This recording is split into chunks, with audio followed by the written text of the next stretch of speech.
Apakah ini termasuk daripada perbuatan pidana atau tidak? Surat keputusan Gubernur Bali seperti yang saya terangkan sudah dihibahkan nilainya sejumlah itu.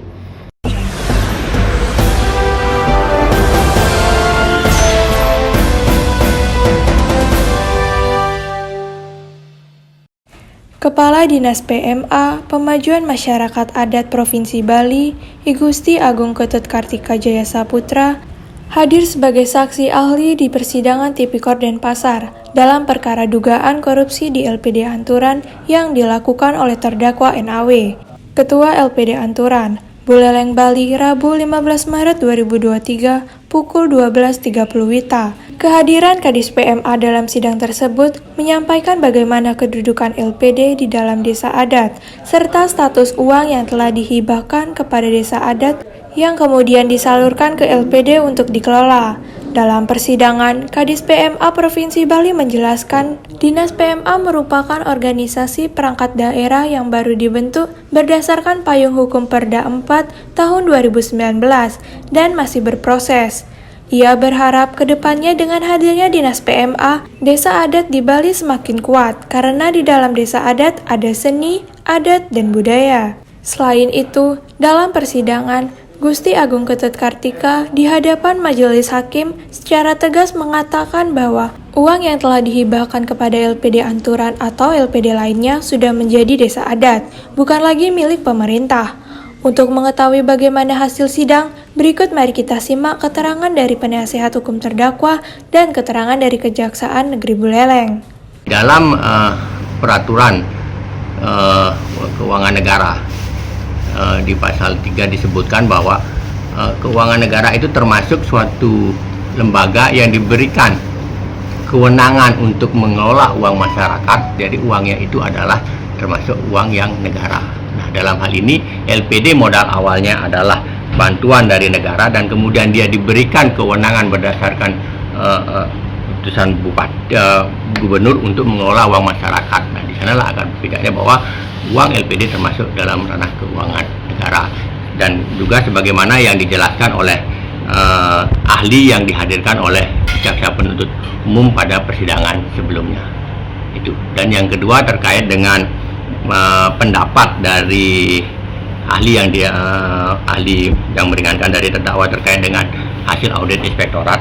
Kami nyatakan bahwa inspektorat adalah lembaga yang berwenang untuk melakukan audit sebagaimana peraturan dan hasilnya pun adalah hasil yang kredibel. Tidak bisa dikatakan bahwa hasilnya itu bodong kalau tidak ada pemeriksaan terdakwa. Nah, audit itu dihasilkan dari tidak hanya dari pemeriksaan terdakwa, keterangan-keterangan terdakwa, saksi-saksi, kemudian bukti-bukti yang lainnya itu dijadikan satu oleh audit untuk melakukan penghitungan terhadap berapa sih nilai kerugian negara yang ditimbulkan dari LPD ini. Nah, itu jadi kami berpendapat bahwa, dan yang satu lagi bahwa ahli itu apakah ahli ini melakukan pemeriksaan terhadap hasil audit atau apa, nah itu yang kita tidak tahu, sehingga dia itu menyatakan bahwa ini bodong. Menurut kami itu hanya pernyataan pribadi tanpa dasar hukumnya menyebut hasil audit itu adalah bodong, karena hasil audit itu ini dilakukan oleh lembaga yang memang berwenang untuk melakukan audit, yaitu ini adalah himbauan ya dari gubernur. Tapi kita kan tetap melihat dari umpamanya kalau ada permasalahan daripada LPD ini, apakah ini termasuk daripada perbuatan pidana atau tidak. Jadi menurut kami himbauan tersebut sangat sekali. Apabila LPD tidak bisa dilakukan pemeriksaan, akan sangat kemungkinan artinya sepertinya memberikan kesempatan untuk melakukan tindak pidana atau penyimpangan terhadap keuangan LPD ini. Bahwa dari fakta-fakta persidangan yang sudah kita lalui dalam perjalanan yang sangat panjang itu, terungkap baik dari keterangan saksi, keterangan ahli, dan dari pemerintah itu sendiri yang diwakili oleh Kepala Dinas Pemajuan Masyarakat Adat Provinsi Bali. Begini, bahwa sebagaimana Perda nomor 3 2017, LPD itu adalah usaha milik Desa Adat Anturan, ya. Jadi LPD adalah usaha milik Desa Adat Anturan yang berada di wewidangan atau di wilayah Desa Adat Anturan. Tidak ada fasilitas yang diterima oleh negara atau pemerintah kepada LPD. Apakah itu tanah, apakah itu gedung, apakah itu gaji pegawai seluruh LPD, apakah itu fasilitas lain seperti perlengkapan kantor, alat tulis dan sebagainya. Tidak ada yang namanya fasilitas. Kategori LPD adalah bukan sebagai badan usaha milik daerah atau bukan sebagai badan usaha milik negara, ya. Nah, memang ada undang-undang desa yang mengatur tentang desa, pemerintahan desa dan termasuk desa adat di dalamnya. Tetapi ingat, khusus untuk LPD di Bali adalah itu merupakan kearifan lokal. Bapak Presiden Jokowi tegas dalam arahan beliau bahwa kearifan lokal harus dilindungi, harus dipelihara. Ya. Nah, kalau kemudian LPD ini, sebagaimana keterangan daripada pemerintah Provinsi Bali melalui Kadis PMA, adalah merupakan kearifan lokal, ya harus dilindungi, negara harus hadir. Kemudian negara dalam hal ini kami hadirkan selaku ahli dalam persidangan kemarin melalui Kadis PMA. Beliau tegas mengatakan bahwa pemerintah Provinsi Bali melalui Pak Gubernur sudah menerbitkan surat keputusan tentang uang yang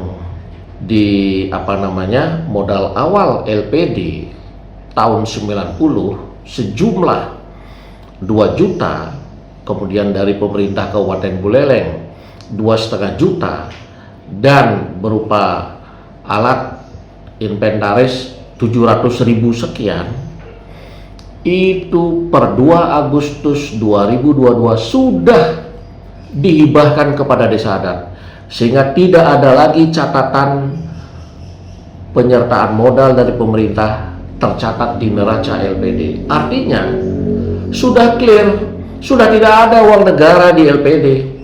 Kalau persoalannya sudah tidak ada uang negara di LPD, bagaimana mungkin bisa terjadi kerugian keuangan negara 151 miliar? Itu ya jangan dipaksa-paksa begitulah. Kasus LPD ditarik ke pidana korupsi. Itu yang punya uang itu adalah negara, pemerintah. Kalau dalam hal ini sudah diwakili oleh pemerintah Provinsi Bali dan sudah tegas menerangkan seperti itu. Lalu ngapain yang lain repot ngurusin uang itu? Itu persoalannya. Ya, kalau ada pengacara yang ngomong bahwa saya dibilang, ya gampang aja ngomong uang 2 juta, uang 4,5 juta dulu, kemudian sekarang dikembalikan 4,5 juta. Kalau ada pengacara ngomong seperti itu, berarti dia nggak paham. Ya, ingat, ahli keuangan negara, ini pendapat ahli, bahwa pendapat ahli adalah sebagai sumber hukum yang baru. Ya, pemerintah dalam kedudukannya sebagai eksekutif memberikan bantuan itu bersifat tetap. Makanya negara melalui pemerintah Provinsi Bali, kalau dulu ngasih duit sekian, 5 juta sekian itu, ya sekarang status uang itu ditarik untuk dihibahkan ke desa adat. Ya sejumlah itu, bukan 151 miliar. Itu kalau penuntut umum mendakwa dengan kerugian keuangan negara 151 miliar, sementara audit yang dilakukan oleh auditor dari kantor Inspektorat Kabupaten Buleleng tidak mengkonfirmasi kepada para pihak termasuk terdakwa. Ahli menyebut itu hasil kerjanya bodong.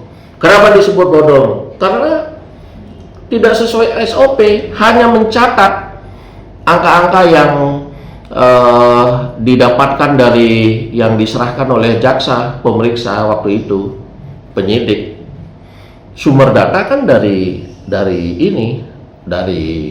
pengurus LPD itu sendiri. Untuk mendapatkan hasil audit yang benar, maka pembukuan yang diaudit harus dikonfirmasi kepada para pihak yang bersangkutan. Apakah itu pengurus LPD, apakah itu pengurus LPD, atau masyarakat yang berkaitan dengan pencatatan itu. Misalnya ada pinjaman uang, ada naruh deposito atau tabungan, ya harus dikonfirmasi kebenarannya.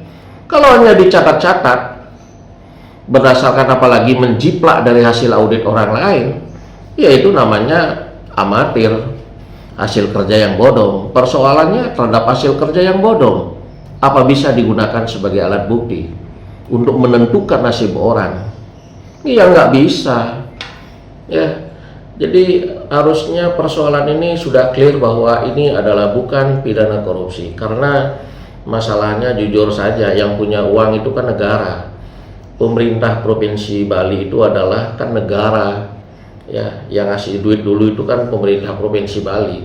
Sekarang pemerintah Provinsi Bali yang ngasih duit itu, yang punya uang itu sudah ngomong berdasarkan surat keputusan Gubernur Bali seperti yang saya terangkan, sudah dihibahkan nilainya sejumlah itu.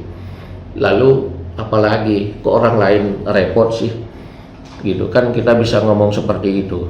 Nah, sekarang terhadap hasil audit yang bodong,